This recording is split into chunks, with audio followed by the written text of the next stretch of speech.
আজ বুধবার ১৯ ফেব্রুয়ারি ২০২৫, ৬ ফাল্গুন ১৪৩১ বঙ্গাব্দ, ১৯ সাবান ১৪৪৬ হিজরি। জানিয়ে দেব আজকের দৈনিক বাংলাদেশ প্রতিদিন পত্রিকার শিরোনামগুলো।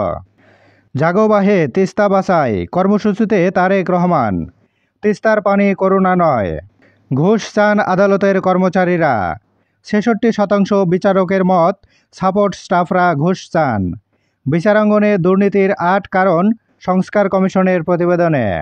দফায় দফায় সংঘর্ষ, কুয়েট উপাচার্যের পদত্যাগ দাবি।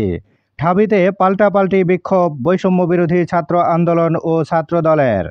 ওষুধের দাম আরও বাড়ানোর চেষ্টা, ২০,০০০ ওষুধের মধ্যে সরকারের নিয়ন্ত্রণে ৪১৭। ডিসি সম্মেলনে প্রস্তাব, তরুণদের সামরিক প্রশিক্ষণ।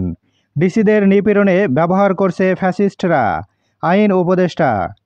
দরকার হলে র্যাব নতুন করে গঠন, স্বরাষ্ট্র উপদেষ্টা। ট্রাম্পের বিজ্ঞাপন, স্বেচ্ছায় যুক্তরাষ্ট্র ছাড়ো, অন্যথায় ধরা পড়বেই। জলবিদ্যুৎ সম্ভাবনা অনুসন্ধানে ভুটান বিনিয়োগে আগ্রহী। তিস্তার পারে লক্ষাধিক মানুষ। হাসিনার বিরুদ্ধে প্রতিবেদন দাখিলের সময় ফের বাড়ল।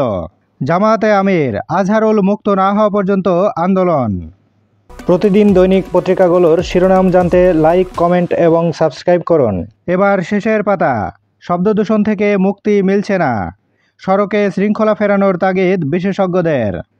A2I-এর ৮৫৫ কোটি টাকার প্রকল্পে লুটপাটের প্রমাণ, খতিয়ে দেখা হচ্ছে জয় পলকের সম্পৃক্ততা। সাবেক এমপিদের ২৪ গাড়ি নিলামে সাড়া নেই, এবার পুলিশ সপ্তাহ নিয়ে অনিশ্চয়তা। বিদ্যুৎ জ্বালানি প্রকল্প বাস্তবায়নে অনুমোদন লাগবে BERCর।